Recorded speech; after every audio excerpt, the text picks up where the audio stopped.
Thank you, Dr. Danesh, and Malayalam 1966 Malayalam സെഷനിലോട്ട് എല്ലാവരെയും സ്വാഗതം ചെയ്യുന്നു. ഇന്ന് നമ്മൾ ഒരു ചർച്ചയാണ് മലയാളത്തിൽ സംഘടിപ്പിച്ചിരിക്കുന്നത്. നമ്മുടെ നാട്ടിൽ ജപ്പാനീസ് എൻകഫലൈറ്റിസ് എന്ന രോഗത്തിനെതിരായിട്ട് ഒരു പ്രതിരോധ ആ, കുത്തിവയ്പ്പ് സ്കൂളുകൾ വഴി ഗവൺമെന്റ് ആസൂത്രണം ചെയ്ത് നടപ്പാക്കിക്കൊണ്ടിരിക്കുകയാണ്. ആദ്യ ദിവസം തന്നെ 3 കുട്ടികൾ ഹോസ്പിറ്റലൈസ് ചെയ്തു എന്ന് അറിയാൻ കഴിഞ്ഞു. അപ്പോൾ ഇതുമായിട്ട് ഹോമിയോപ്പതിക്ക് എന്ത് ചെയ്യാൻ പറ്റും, എങ്ങനെയൊക്കെയാണ് ഹോമിയോപ്പതിയുടെ സാധ്യതകൾ, എന്തെല്ലാം പോസിബിലിറ്റീസ് ഇതുവരെയുള്ള പഠനങ്ങളിൽ നമുക്ക് കണ്ടെത്താൻ സാധിക്കും തുടങ്ങിയ കാര്യങ്ങളെല്ലാം ഉൾപ്പെടുത്തി ഇന്ന് അവൈലബിൾ ആയിട്ടുള്ള ബെസ്റ്റ് പാനലിസ്റ്റിനെ ഉൾപ്പെടുത്തിയുള്ള ഒരു ചർച്ചയാണ് UPH ഇന്ന് സംഘടിപ്പിച്ചിരിക്കുന്നത്. ചർച്ചയിലേക്ക് പോകുന്നതിന് മുമ്പായിട്ട് ഇന്നത്തെ ചർച്ച വിജയകരമായി നടത്തുന്നതിനും പൂർത്തീകരിക്കുന്നതിനും അതിൻ്റെ ഫലപ്രാപ്തി കേരള ജനതയ്ക്ക് ലഭിക്കുന്നതിനുമായിട്ടുള്ള പ്രാർത്ഥനയ്ക്കായിട്ട് ഒരു നിമിഷത്തെ മൗന പ്രാർത്ഥന. നന്ദി. അപ്പോൾ ജപ്പാനീസ് എൻകഫലൈറ്റിസ് എന്ന് പറഞ്ഞ രോഗം കേരളത്തിൽ അത്ര അങ്ങോട്ട് വ്യാപകമായിട്ടുള്ള ഒരു അസുഖമല്ല. എങ്കിൽ പോലും ഗവൺമെന്റ് സ്കൂളുകൾ വഴി നമ്മൾ വിദ്യാർത്ഥികളെ പഠിക്കാനായിട്ട് സ്കൂളുകളിലോട്ട് വിടുമ്പോൾ ആ സ്കൂളുകളിലൂടെ ഗവൺമെന്റ് പല ആ, നിർബന്ധിത വാക്സിനേഷനും മരുന്ന് വിതരണവും ഒക്കെ ഏകപക്ഷീയമായിട്ട് നടത്തുന്നത് ശ്രദ്ധയിൽപ്പെടുന്നുണ്ട്. അത് പ്രതിരോധിക്കാനും എന്നുള്ള വ്യാജേനയാണ് ചെയ്യുന്നെങ്കിലും അതിൻ്റെ അനന്തരഫലങ്ങൾ എന്തൊക്കെയാണെന്നുള്ളത് നമുക്ക് കരുതലോടെ കാണേണ്ടിയിരിക്കുന്നു. കാരണം കോവിഡ് എന്ന രോഗത്തെ വളരെ മാനിപ്പുലേറ്റീവായിട്ട് വളരെ തന്ത്രപരമായിട്ട് തെറ്റിദ്ധാരണ ധരിപ്പിച്ച് അതിൻ്റെ വാക്സിൻ പ്രൂവ് ചെയ്യാത്ത വാക്സിനൊക്കെ അവതരിപ്പിക്കുക വഴി സമൂഹത്തിൽ നടക്കുന്ന മരണങ്ങളും അതിൻ്റെ വ്യാപ്തിയും ഒക്കെ നാം കണ്ടുകൊണ്ടിരിക്കുന്ന ഈ അവസ്ഥയിൽ പല രോഗങ്ങളുടെ പേരിൽ സ്കൂളുകളിൽ വിദ്യാഭ്യാസത്തിനായിട്ട് വിടുന്ന വിദ്യാർത്ഥികളുടെ മേൽ പല രീതിയിലുള്ള സൈഡ് എഫക്റ്റ് ഉള്ള മരുന്നുകൾ, അത് ചില രോഗത്തിൻ്റെ പ്രതിരോധത്തിനുള്ള വ്യാജേന നമ്മുടെ കുട്ടികളുടെ മേൽ അടിച്ചേൽപ്പിക്കുന്ന ഒരു സ്ഥിതിവിശേഷം ഇന്ന് കേരളത്തിൽ വന്നിരിക്കുകയാണ്. അപ്പോൾ നമ്മൾ എന്തുകൊണ്ട് ഇതിവിടെ കരുതൽ കാണിക്കണമെന്ന് വെച്ചാൽ മുൻകാലങ്ങളിൽ കോവിഡ് എന്നുള്ള രോഗത്തിന് പ്രൂവ് ചെയ്യപ്പെടാത്ത mRNA വാക്സിൻസ് നമ്മുടെ കുട്ടികളുടെയും നമ്മുടെ ഈ തലമുറയുടെ മേൽ അടിച്ചേൽപ്പിച്ച് അവസാനം അതിനെ ആരും ഉത്തരവാദിയില്ലാതെ നമ്മുടെ സഹോദരങ്ങൾ വാക്സിൻ എടുത്തവര് കുഴഞ്ഞു വീണ മരണങ്ങൾ സർവ്വസാധാരണമായിരിക്കെ ആ ഒരു കബളിപ്പിക്കലിൻ്റെ ഓർമ്മ നമ്മുടെ മുന്നിൽ നിൽക്കെ ഈ ഒരു മരുന്ന് വിതരണം എന്തുമാത്രം നമുക്ക് കരുതലില്ലാതെ ഭയപ്പാടില്ലാതെ സ്വീകരിക്കാൻ പറ്റും, അങ്ങനെ ഭയപ്പാടില്ലാതെ പ്രയോജനപ്രദമായിട്ട് സ്വീകരിക്കാൻ പറ്റുന്ന ഹോമിയോ മരുന്നുകൾ നമുക്ക് എന്തുകൊണ്ട് നമ്മുടെ ഗവൺമെന്റ് വിതരണം ചെയ്യുന്നതിലും ശ്രദ്ധിക്കുന്നില്ല, അല്ലെങ്കിൽ അതിൻ്റെ ഹോമിയോപ്പതിയിലുള്ള സാധ്യതകൾ എന്തൊക്കെയാണ് തുടങ്ങിയ കാര്യങ്ങളെല്ലാം ചർച്ച ചെയ്യുന്നതിനും, അതുപോലെ തന്നെ 1990കളിൽ നമ്മുടെ ആന്ധ്രാപ്രദേശിൽ ജപ്പാനീസ് എൻകഫലൈറ്റിസ് എന്നുള്ള രോഗം വ്യാപകമായി വളരെയേറെ മരണങ്ങളിലോട്ട് കുട്ടികളിൽ ന്യൂ ബോൺ ബേബീസിലൊക്കെ സംഭവിച്ചപ്പോൾ അവിടെ അലോപ്പതി വാക്സിനുകളെല്ലാം ശ്രമിച്ച് പരാജയപ്പെട്ടെടുത്ത് ഹോമിയോപ്പതി മരുന്നുകൾ വളരെ എഫക്റ്റീവായിട്ട് പ്രയോജനപ്പെടുകയും വളരെ 3 വർഷക്കാലത്തെ ചുരുങ്ങിയ കാലയളവിനുള്ളിൽ ആ സംസ്ഥാനത്ത് ജപ്പാനീസ് എൻകഫലൈറ്റിസ് എന്ന് പറഞ്ഞ വളരെ കുട്ടികൾ മരണപ്പെട്ട അവസ്ഥയിൽ നിന്ന് പരിപൂർണ മുക്തി പ്രാപിക്കാൻ ഹോമിയോപ്പതി ചികിത്സ കൊണ്ട് സാധിച്ചു എന്നുള്ള ഒരു ഒരു റെക്കോർഡ് അല്ലെങ്കിൽ ഒരു റിപ്പോർട്ട് നമ്മുടെ കയ്യിലിരിക്കെ സൈഡ് എഫക്റ്റ് ഉള്ളതും നിലവിൽ ജപ്പാനീസ് എൻകഫലൈറ്റീസ് അങ്ങനെ വളരെ വ്യാപകമായിട്ട് നമ്മുടെ കുട്ടികളിൽ വരാതിരിക്കുന്ന അവസ്ഥയിലും കോവിഡ് എന്നുള്ള സമയത്ത് തെറ്റായ വാക്സിനുകൾ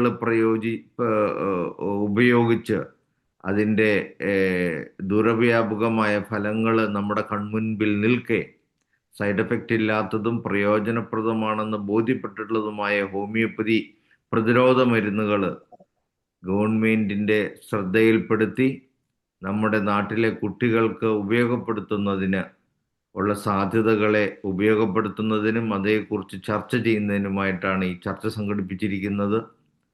വളരെ പ്രധാനപ്പെട്ട, പറ്റുന്നതിൽ ഏറ്റവും പ്രഗത്ഭരായിട്ടുള്ള പാനലിസ്റ്റിനെയാണ് നമ്മുടെ ഇന്നത്തെ ചർച്ചയിൽ നമ്മൾ പങ്കെടുപ്പിക്കുന്നത്. പ്രധാനമായിട്ട് ചർച്ചയിൽ പങ്കെടുക്കുന്നത് ഡോക്ടർ ജോസ് ഐസക്. അദ്ദേഹം IAPHൻ്റെ പേട്രനാണ്.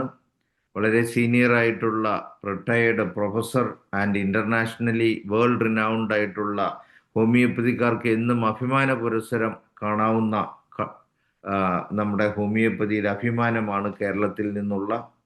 അതുപോലെ തന്നെ ഡോക്ടർ യഹിയ പാറക്കബെട്ടി ഇന്ന് ഹോമിയോപ്പതിക്ക് വേണ്ടിയിട്ട് നമ്മുടെ മീഡിയാസിലൊക്കെ ഏറ്റവും മാറ്റുരയ്ക്കുന്ന, ഏറ്റവും നല്ല രീതിയിൽ വാദപ്രതിവാദികളിൽ ഏർപ്പെടുന്ന, കേരളത്തിലെ അറിയപ്പെടുന്ന ഒരു ഹോമിയോപ്പതി ഡോക്ടറാണ് ഡോക്ടർ യഹിയ പാറക്കബെട്ടി.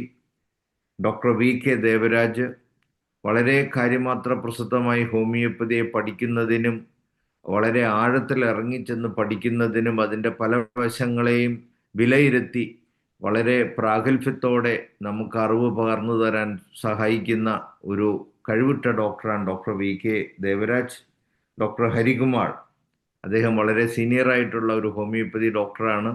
അദ്ദേഹം ഹോമിയോപ്പതിയിൽ മാത്രമല്ല പ്രാഗൽഭ്യമുള്ളത്, പ്രധാനപ്പെട്ട എല്ലാ ചികിത്സാ ശാസ്ത്രങ്ങളിലും, മെഡിക്കൽ ചികിത്സാ ശാസ്ത്രങ്ങളിലും MD എടുത്തിട്ടുള്ള ഒരു പ്രഗത്ഭനായിട്ടുള്ള, നമ്മുടെ എല്ലാം സ്വകാര്യ അഹങ്കാരമായിട്ടുള്ള ഒരു ഡോക്ടറാണ്. വളരെ സീനിയർ ആയിട്ടുള്ള ഡോക്ടറാണ്.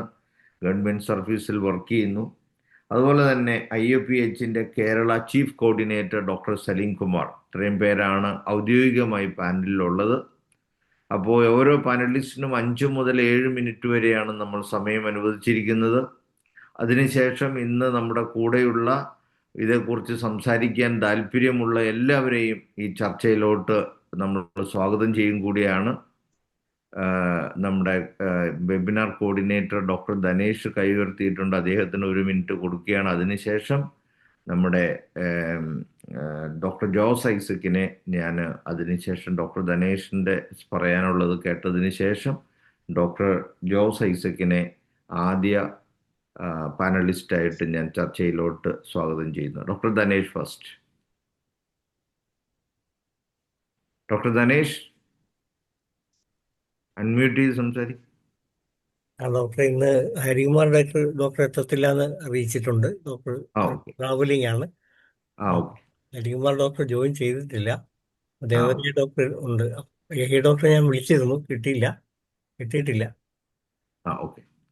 അപ്പോൾ ഡോക്ടർ ജോസ് ഐസക്കിന് തുടങ്ങാം. എന്നെ ഒന്ന് കോഹോസ്റ്റ് ആക്കിയത്.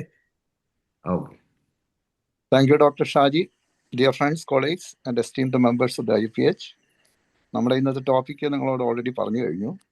ഇതിനകത്ത് ഈ വാക്സിനേഷനെ കുറിച്ച് പറയുമ്പോൾ നമ്മൾ ഏതാണ്ട് 100 വർഷം പിന്നിട്ടിട്ടുണ്ട് വാക്സിനേഷനൊക്കെ തുടങ്ങിയതിന് ശേഷം. അപ്പോൾ ഇതിൽ പല അസുഖങ്ങളും വേൾഡിൽ വളരെയധികം ആൾക്കാർക്ക് വരികയും ഒക്കെ ചെയ്ത പല അസുഖങ്ങൾക്കും ഒരു വാക്സിനേഷനും ഇല്ലാതെ അത് ഡിസപ്പിയർ ചെയ്തിട്ടുണ്ട്. അത് പലർക്കും അറിയില്ല. പലപ്പോഴും ഈ പ്രൊപ്പഗൻഡ വരുന്നത് മാറിയ അസുഖങ്ങളും വരാത്ത അസുഖങ്ങളും എല്ലാം വാക്സിനേഷൻ്റെ ഗുണമാണെന്നങ്ങ് സ്ഥാപിക്കുക എന്നുള്ളത്. ഒരു എക്സാമ്പിൾ എന്ന് പറഞ്ഞാൽ പ്ലേഗ്, രണ്ടാമത്തെ എക്സാമ്പിളാണ് എയ്ഡ്സ്. ഇതൊക്കെ എല്ലാവർക്കും അറിയാവുന്ന കാര്യങ്ങളാണ്. ഇതൊക്കെ ഇല്ലാതായത് വാക്സിനേഷൻ കൊണ്ടൊന്നുമല്ല. അത് പ്രകൃതിയാ തന്നെ ഒരു ഘട്ടത്തിൽ അതൊക്കെ വളരെ സ്ട്രോങ് ആയിട്ട് വരികയും പിന്നെ അത് ഇല്ലാതാകുകയും ചെയ്തിട്ടുണ്ട്. അപ്പോൾ ഇന്ന് ഇവർ ക്ലെയിം ചെയ്യുന്ന പല അസുഖങ്ങളും വാക്സിനേഷൻ കൊണ്ട് മാറി എന്ന് പറയുന്ന അസുഖങ്ങളെല്ലാം തന്നെ ഈ ഒരു ഫിനോമിനയും കൂടി ഇല്ലേ എന്നുള്ളത് സംശയം. ഇനി രണ്ടാമത് പറഞ്ഞു കഴിഞ്ഞാൽ, നമ്മുടെ ഏറ്റവും കൂടുതൽ ആൾക്കാർക്ക് അനേക വർഷങ്ങളായി കൊടുക്കുന്ന ഒരു വാക്സിനാണ് TB വാക്സിൻ. ഈ TB വാക്സിൻ്റെ ഇന്ന് നമ്മുടെ ടെക്സ്റ്റ് ബുക്സ് ഒക്കെ എടുത്ത് വായിച്ച് നോക്കിയറിയാം. അതിൻ്റെ എഫക്റ്റീവ്നെസ് എന്ന് പറയുന്നത് 10%, മാക്സിമം 30% എന്നാണ് ഇപ്പോൾ പറയുന്നത്. ഇനി അത് കുറഞ്ഞുകൊണ്ടിരിക്കും എന്നുള്ളതിന് സംശയമൊന്നുമില്ല. പക്ഷെ വേറൊരു കാര്യം ഇവിടെ കാണാതെ പോകുന്ന ഒരു കാര്യമുണ്ട്. ഈ TB വാക്സിൻ കൊടുത്തതിന് ശേഷം ആസ്മയുടെ നമ്പർ കൂടി. ഇപ്പോൾ മൾട്ടി ഡ്രഗ് റെസിസ്റ്റൻറ്റ് TB ആണ് ഇപ്പോൾ ഏറ്റവും വലിയ പ്രശ്നമായിട്ട് ഡോക്ടർമാരുടെ മുന്നിൽ നിൽക്കുന്നത്. ഒരു ആൻറ്റിബയോട്ടിക്കോ ഒന്നും എഫക്റ്റീവ് അല്ല എന്നുള്ളതാണ് വസ്തുത. ഇതാണ് ഏറ്റവും കൂടുതൽ കൊടുത്തിട്ടുള്ള വാക്സിൻ്റെ ചരിത്രമാണ് ഞാനീ പറയുന്നത്. ഇനി മറ്റൊരു കാര്യം, പല ഡിസീസസും മാറി എന്ന് പറയുമ്പോഴും അതിൻ്റെ ഒരു സ്ട്രോങ്ങർ വേരിയൻ്റ് ആണ് പിന്നീട് വരുന്നത് എന്നുള്ളതാണ് വസ്തുത. അപ്പോൾ ഇതെല്ലാം നമ്മൾ കണക്കിലെടുക്കണം. ഇപ്പോൾ കോവിഡ് വാക്സിനെ കുറിച്ച് ഡോക്ടർ ഷാജി പറഞ്ഞു, അതിൻ്റെ റിമോട്ട് എഫക്ട്സ് ഒന്നും സ്റ്റഡി ചെയ്തിട്ടില്ല. എന്നിരുന്നാലും നമുക്ക് കൃത്യമായി പറയാൻ കഴിയുന്ന ഒരു കാര്യമുണ്ട്. കഴിഞ്ഞ 10 വർഷം കൊണ്ടുണ്ടായ കുഴഞ്ഞു വീണ മരണത്തെക്കാൾ അധികം ഈ കഴിഞ്ഞ 2 വർഷം കൊണ്ടുണ്ടായിട്ടുണ്ട്. ഒരിക്കലും ഇതിനെതിരെ സ്റ്റഡി നടക്കുകയോ ഇതിൻ്റെ സത്യാവസ്ഥ പുറത്തു വരികയോ ചെയ്യില്ല. പക്ഷേ ഇന്ന് നമുക്കറിയാം പല കാർഡിയോളജിസ്റ്റുകളും സ്വകാര്യമായിട്ടെങ്കിലും അത് അംഗീകരിക്കുന്നുണ്ട്. അപ്പോൾ ഇതൊക്കെ വാക്സിനേഷനെ കുറിച്ച് നമ്മൾ ചിന്തിക്കേണ്ട കാര്യങ്ങളാണ്. പിന്നെ മറ്റൊന്ന്, നമ്മുടെ പൊതുജനങ്ങൾ പറയുന്ന ഒരു കാര്യം എന്താണെന്ന് വെച്ചാൽ, അമേരിക്കയിൽ വാക്സിൻസ് എല്ലാം കൊടുക്കുന്നുണ്ട്, എല്ലാവരും എല്ലാ വാക്സിനും എടുക്കുന്നുണ്ട്. അമേരിക്ക പോലും 20% ആൾക്കാരും വാക്സിൻ എടുക്കാറില്ല എന്നുള്ളതാണ് വസ്തു. ഇനി റീസെൻ്റ് ആയിട്ടൊരു കാര്യം പറഞ്ഞാൽ, ഫ്ലോറിഡയിൽ, അമേരിക്കയിലെ one of the members of the United States of America, അവിടെ സ്കൂൾ വാക്സിനേഷൻ തന്നെ നിർത്തിവെച്ചിരിക്കുകയാണ്. അപ്പോഴാണ് നമ്മളിവിടെ എല്ലാ 2 മാസം കൂടുമ്പോഴും ഏതെങ്കിലും ഒരു 5 പേര് മരിച്ചു കഴിഞ്ഞാൽ ഉടനെ സ്കൂൾ കുട്ടികൾക്ക് വാക്സിനേഷൻ കൊടുക്കുക എന്നുള്ളതാണ്. അപ്പോൾ ഇതിനകത്ത് ഒരു രസതന്ത്രമുണ്ട്. ഈ വാക്സിനേഷൻ്റെ എന്താ ഗുണം എന്ന് ചോദിച്ചാൽ, മാനുഫാക്ചർ ചെയ്യുന്നവർക്ക് കോടിക്കണക്കിന് ലാഭം. ഇത് കമ്പൽസറി ആയിട്ട് കൊടുക്കുന്ന ഗവൺമെൻറ്റുകൾക്ക് അതിൻ്റെ ഒരു വിഹിതം.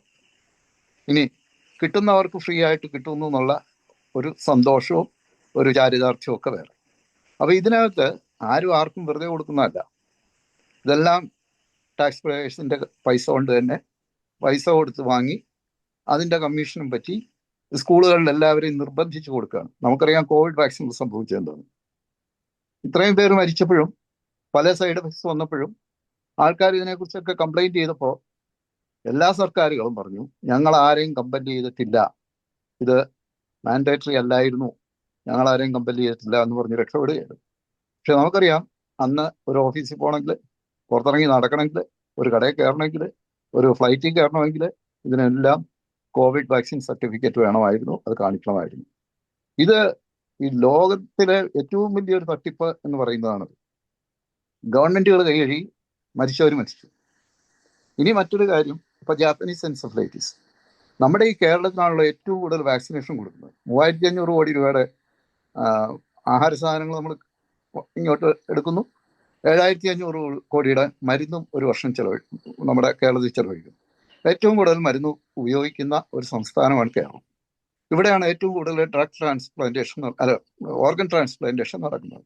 ലിവർ ട്രാൻസ്പ്ലാന്റ്, ഡയാലിസിസ്, ഇതൊക്കെ ഏറ്റവും കൂടുതൽ നടക്കുന്നത് കേരളത്തിലാണ്. എന്നിട്ടും പറയുന്നു നമ്മളാണ് വേൾഡിൽ സ്റ്റാൻഡേർഡ്സ് എന്ന്. ഇൻഫന്റ് മോർട്ടാലിറ്റി റേറ്റ് മാത്രം വെച്ചുകൊണ്ടുള്ള ഒരു അസസ്മെന്റ് ആണ്. പക്ഷേ ഇതിനകത്തെല്ലാം മനസ്സിലാക്കേണ്ടത്, കൂടുതൽ മരുന്ന് കഴിക്കുന്നവർ, കൂടുതൽ വാക്സിൻ ഉപയോഗിക്കുന്ന സംസ്ഥാനമായ കേരളത്തിലാണ് ഇന്ന് എല്ലാ പകർച്ചവ്യാധികളും ആദ്യം വരുന്നത്. അപ്പോൾ കേരളത്തിലെ ആൾക്കാരാണ് ഇന്റർനാഷണലി ട്രാവൽ ചെയ്യുന്നതുകൊണ്ടാണ് ഒക്കെ. ഞാനൊരു കാര്യം ചോദിക്കട്ടെ, ഡൽഹി, ബോംബെ, കൽക്കട്ട, മദ്രാസ്, ബാംഗ്ലൂർ, ഹൈദരാബാദ്, അവിടെയൊക്കെ ഇന്റർനാഷണൽ ട്രാവലേഴ്സ് കേരളത്തിൽ വരുന്നതിൻ്റെ 25 ഇരട്ടിയുണ്ട്. അവിടെ ഇത് വരാത്ത എന്താണ്? അപ്പോൾ അതൊക്കെ നമ്മൾ കണക്കാക്കണം. വിവരമുണ്ടെങ്കിൽ, അത് വിദ്യാഭ്യാസമുണ്ട് എങ്കിലും വിവരമില്ല എന്നുള്ള ഒരവസ്ഥയാണ്. അപ്പോൾ ഇത്തരത്തിലുള്ള കാര്യങ്ങളെല്ലാം കൺസിഡർ ചെയ്ത്, ഇപ്പോൾ ഈ ജാപ്പനീസ് എൻസെഫലൈറ്റിസിനെ കുറിച്ച് പറഞ്ഞു കഴിഞ്ഞാൽ, ഏറ്റവും എഫക്റ്റീവായിട്ട് ജാപ്പനീസ് എൻസെഫലൈറ്റിസിനെതിരെ പ്രിവെൻറ്റീവ് കൊടുത്തെന്ന് എല്ലാവരും അംഗീകരിച്ച ആന്ധ്രാപ്രദേശിലെ BCT വാക്സിൻ നമ്മുടെ മെഡിസിനായിരുന്നു. ബെൽഡോണ, കൽക്കറിയക്കാർ, ട്യൂബർക്കുലം, ഈ 3 മരുന്നാണ് ഓരോ 2 months ഇൻ്റർവെല്ലിൽ കൊടുക്കുക. പക്ഷേ ഇതിന് അന്ന് നമുക്ക് ജാപ്പനീസ് എൻസെഫലൈറ്റിസിനെ നിർത്താൻ കഴിഞ്ഞു. അതുമാത്രമല്ല, പിന്നീട് ഒരിക്കലും കഴിഞ്ഞ 35 വർഷത്തിനിടയ്ക്ക് ജാപ്പനീസ് എൻസെഫലൈറ്റിസ് തലപൊക്കിയിട്ടില്ല എന്നുള്ള ഒരു പെർമനൻറ്റ് ആയിട്ടുള്ള ഒരു പ്രിവെൻഷൻ കൂടെയായിരുന്നു നമ്മുടെ ബെൽഡോണ, കൽക്കറിയക്കാർ, ട്യൂബർക്കുലം. അപ്പോൾ ഇതിൽ നിന്ന് മനസ്സിലാക്കേണ്ടത് എന്താ? ഹോമിയോപ്പതി വാക്സിൻസ്, ഹോമിയോപ്പതി പ്രിവെൻറ്റീവ്സ്, ഈ ഹോമിയോപ്പതി പ്രിവെൻറ്റീവ്സ് പലപ്പോഴും രോഗത്തെ താൽക്കാലികമായി മാറ്റുന്നു എന്നുള്ളതല്ല, അതിനേക്കാളപ്പുറം പിന്നീട് വന്നിട്ടില്ല എന്നുള്ളതാണ്. എനിക്കും നമ്മുടെ സാറിന് അനുഭവമുള്ള ഒരു കാര്യം കൂടെ പറഞ്ഞുകൊണ്ട് നിർത്തിക്കോളാം. കാരണം നമ്മുടെ കേരളത്തിൽ 1995 ആലപ്പുഴ കോളറ സ്പ്രെഡ് ചെയ്തപ്പോൾ 88 പേര് മരിച്ചു കഴിഞ്ഞപ്പോഴാണ് നമ്മൾ ഹോമിയോപ്പതിക്കാർ നമ്മൾ അങ്ങോട്ട് ചെന്ന് ഗവൺമെൻറ്റിനോട് ആവശ്യപ്പെട്ടു, ഞങ്ങൾക്ക് പ്രിവെൻറ്റീവ് ഉണ്ട്, ഞങ്ങൾ അതിൻ്റെ ക്യാമ്പയിൻ നടത്തിക്കോളാം എന്നൊക്കെ പറഞ്ഞ് അങ്ങോട്ട് ചെന്ന് ഏറ്റെടുക്കുകയാണ്. അന്ന് നമുക്ക് പൈസയൊന്നും തന്നില്ല, പിന്നീട് സക്സസ്ഫുൾ ആയി കഴിഞ്ഞിട്ടാണ് പൈസ പോലും തന്നത്. അപ്പോൾ അന്ന് 88 പേര് മരിച്ചെടുത്ത് നമ്മുടെ പ്രിവെൻറ്റീവ് ഏതാണ്ട് 1.4 ലക്ഷം പേർക്ക് ആലപ്പുഴ കൊടുക്കുകയും ചെയ്തു. ഒരു 10 ദിവസം കൊണ്ട് ഡെത്ത് റേറ്റ് 0 ആയി. അത് മാത്രമല്ല, അന്ന് വൈറോളജി ഇൻസ്റ്റിറ്റ്യൂട്ടുകാർ പറഞ്ഞത് അടുത്ത 2-3 വർഷത്തേക്ക് തുടർച്ചയായിട്ട് ഇത് വരുമെന്ന് പറഞ്ഞു.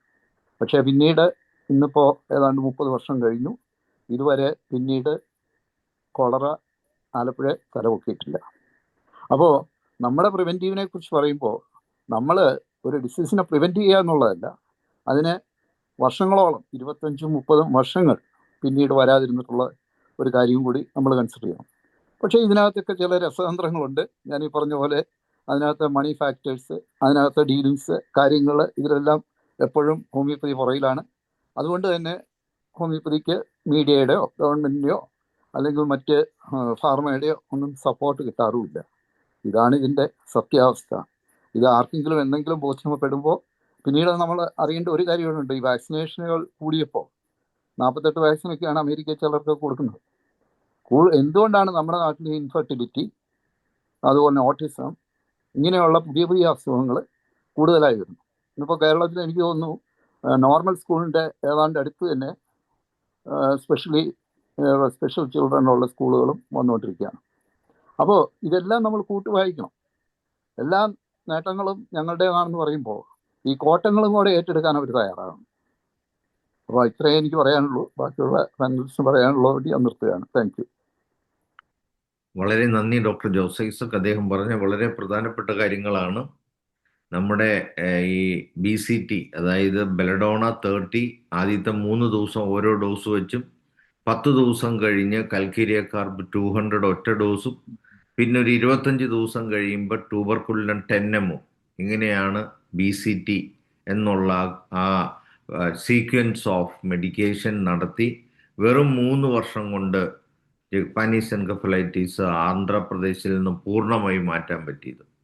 അത് 1999 തുടങ്ങി 2002 ആയപ്പോഴത്തേക്കും അതിനെ പൂർണ്ണമായി മാറ്റാൻ പറ്റി. അപ്പോൾ ഈ ഒരു 3 വർഷം കൊണ്ട് ഇതിനെ കംപ്ലീറ്റ് ആയിട്ട് മാറ്റാൻ പറ്റി. അതിന് 1999 മുമ്പുള്ള എത്രയോ വർഷങ്ങളിൽ എത്രയോ കുട്ടികൾ അവിടെ മരിച്ചു.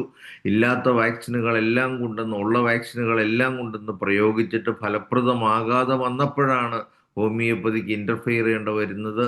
അതൊരു ചരിത്ര സംഭവമായിട്ട് അവശേഷിക്കുമ്പോൾ നമ്മുടെ നാട്ടിൽ ഈ വാക്സിനേഷൻ നടക്കുകയും അതിൻ്റെ കോംപ്ലിക്കേഷൻസ് പലതും നിന്നും വ്യാപകമായിട്ട് വരുന്നു. ഉദാഹരണത്തിന് ജോസ് ഐസക് ഡോക്ടർ പറഞ്ഞൊരു പ്രധാന വാക്സിൻ ഉണ്ട്, ട്യൂബർക്കുലർ വാക്സിനേഷൻ, BCG വാക്സിനേഷൻ.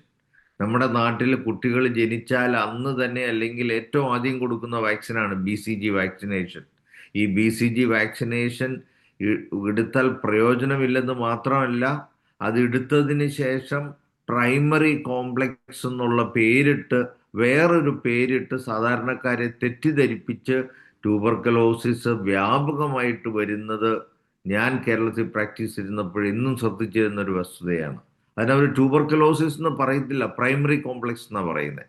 അവർ ഡൈവേർട്ട് ചെയ്ത് ട്വിസ്റ്റ് ചെയ്ത് വിടുകയാണ്, സാധാരണക്കാരെ കബളിപ്പിക്കുകയാണ്. അപ്പം ഈ കബളിപ്പിക്കലിൽ നിന്നും സമൂഹത്തെ രക്ഷിച്ചെടുക്കേണ്ട ഉത്തരവാദിത്തപ്പെട്ട ഡോക്ടർ എന്നുള്ള നിലയിൽ നമുക്കും കൂടെയുണ്ട്.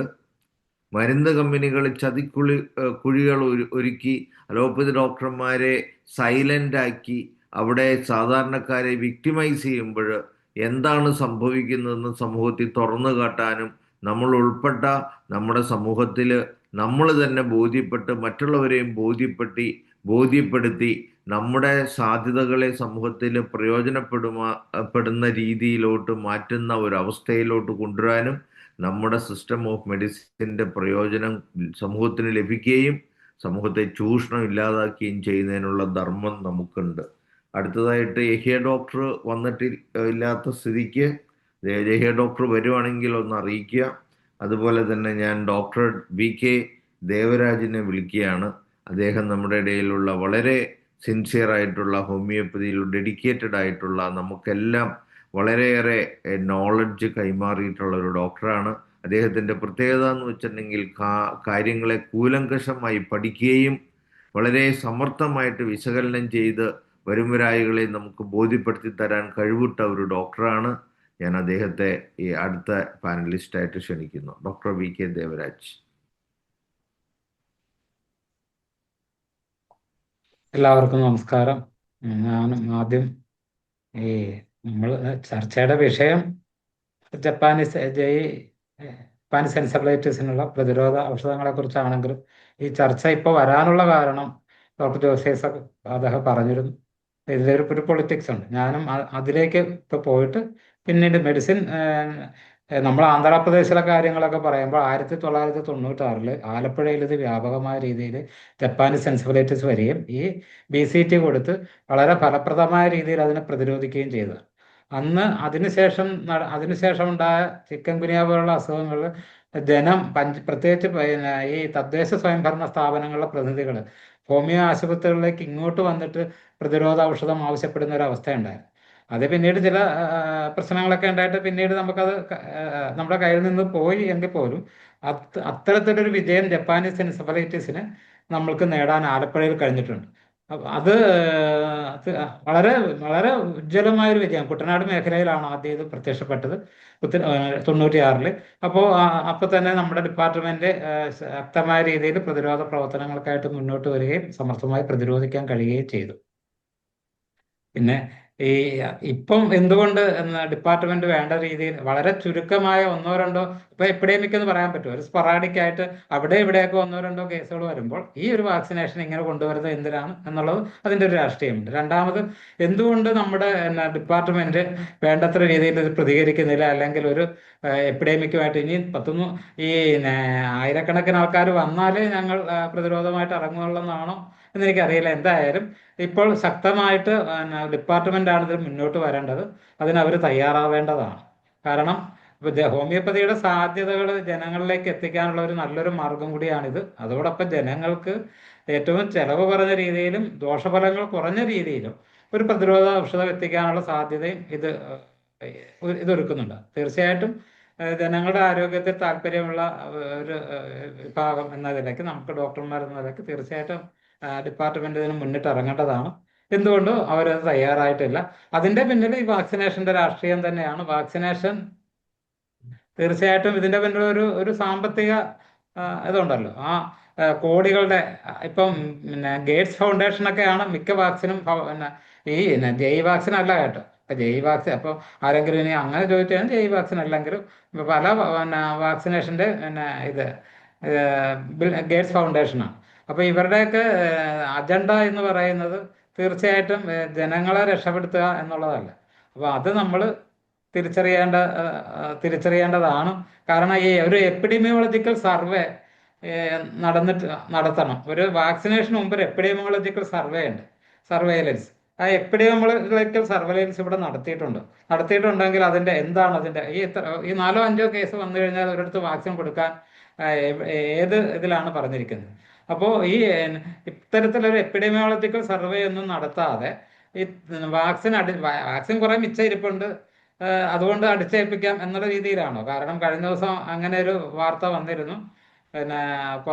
കൊറോണയുടെ വാക്സിൻ 1 വർഷത്തെ കാലാവധി ആയിരുന്നു അതിന്, അത് കുറച്ച് മിച്ചം ഇരിക്കുന്നുണ്ട്. അപ്പോൾ നേരിട്ട് കമ്പനിക്ക് എഴുതിയിട്ട് ഇതൊന്ന് വാക്സിനേഷന്റെ ഈ കാലാവധി എക്സ്പയറി ഡേറ്റ് ഒന്ന് കൂട്ടിത്തരണമെന്ന് ആവശ്യപ്പെട്ട് അവരുടനെ കൂട്ടിക്കൊടുത്തു. അപ്പോൾ ഇത്രയൊക്കെ ഉള്ള ഈ വാക്സിനേഷന്റെ ഈ ശാസ്ത്രീയത. അപ്പോൾ അതുപോലെ ഇതിനിപ്പോൾ കുറേ വാക്സിനേഷൻ ഇവിടെ മിച്ചം ഇരിപ്പുണ്ട്. അപ്പോൾ 1-2 കേസൊക്കെ ഇവിടെ വന്നിട്ടുണ്ട്. എന്നാൽ പിന്നെ കുറച്ച് വാക്സിൻ കൊടുത്തേക്കാം, പ്രത്യേകിച്ച് പിള്ളേർക്ക് കൊടുത്തേക്കാം എന്നുള്ള രീതിയിലുള്ള ഒരു സമീപനമാണോ ഇത്? തിരിച്ചും നിരുത്തരവാദപരമായ സമീപനമാണ് ഇതിന്റെ പിന്നിൽ കാണുന്നത്. പിന്നെ നമ്മളിത് ഇപ്പൊ പലപ്പോഴും ഷാജിക്കുടിയാർ ഡോക്ടർ പറയാറുണ്ട് ഈ വാക്സിനേഷന്റെ പിന്നിലുള്ള ഒരു ഗൂഢാലോചനയെ പറ്റി. വളരെ സത്യമായ കാര്യമാണ്. പക്ഷെ ഞാൻ അത് പലപ്പോഴും അദ്ദേഹത്തിന്റെ ഒരു കൂടുതലുള്ള ഒരു ഉത്സാഹത്തെ ഞാൻ പലപ്പോഴും തടയാറുണ്ട്. അതിന്റെ കാരണം എന്താന്ന് വെച്ച് കഴിഞ്ഞാൽ ഇവിടെ ജനങ്ങളുടെ മുമ്പിൽ നമ്മൾ പറയേണ്ട ചില കാര്യങ്ങളെ നമുക്കിപ്പോൾ പറയാൻ പറ്റുള്ളൂ. സത്യമാണ്, അദ്ദേഹം പറയുന്നതൊക്കെ സത്യമാണ്. ഇതിന് പിന്നെ ഒരു അജണ്ടയുണ്ട്, ആഗോള ഒരു ആസൂത്രിതമായ ഒരു നീക്കമുണ്ട് എന്നൊക്കെ സത്യം തന്നെയാണ്. പക്ഷെ അപ്പൊ പോലും നമ്മൾ ഇത് എങ്ങനെ ഇതിനെ സമീപിക്കാം? ഇപ്പം നമ്മള് സ്വാതന്ത്ര്യ സമരകാലത്ത് ഗാന്ധിജി കോഹിനൂർ രത്നവും മറ്റൊരുപാട് സ്വത്തും ബ്രിട്ടീഷുകാർ ഇന്ത്യയിൽ നിന്ന് കൊണ്ടുപോയി. അതൊന്നും അല്ല ജനങ്ങളോട് പറഞ്ഞത്. നമുക്ക് ഉപ്പ് കുറുക്കാനുള്ള സ്വാതന്ത്ര്യം ഇല്ല. ഉപ്പ് കുറുക്കാനുള്ള സ്വാതന്ത്ര്യം നമ്മൾക്ക് ഉപ്പിന് വില അവർ കൂട്ടുകയും നമ്മുടെ ഇവിടെ നമുക്ക് സുലഭമായി ഉണ്ടാക്കാൻ സാധിക്കാവുന്ന ഉപ്പ് നമ്മൾക്ക് ഉണ്ടാക്കാൻ പറ്റാത്ത അവസ്ഥയിലാണ് നടക്കുന്നത്. അല്ല അവരോട് നമ്മൾ വലിയ വലിയ അന്താരാഷ്ട്ര കാര്യങ്ങൾ ജനത്തിനോട് പറഞ്ഞ ജനം വരത്തില്ല. അപ്പോൾ അതിനു വേണ്ടിയിട്ടാണ് ഉപ്പ് സത്യാഗ്രഹം നടത്തിയത്. വിദേശ വസ്ത്ര ബഹിഷ്കരണം നടത്തിയതും അത്തരത്തിൽ ഒരു സമീപനം തന്നെയാണ്.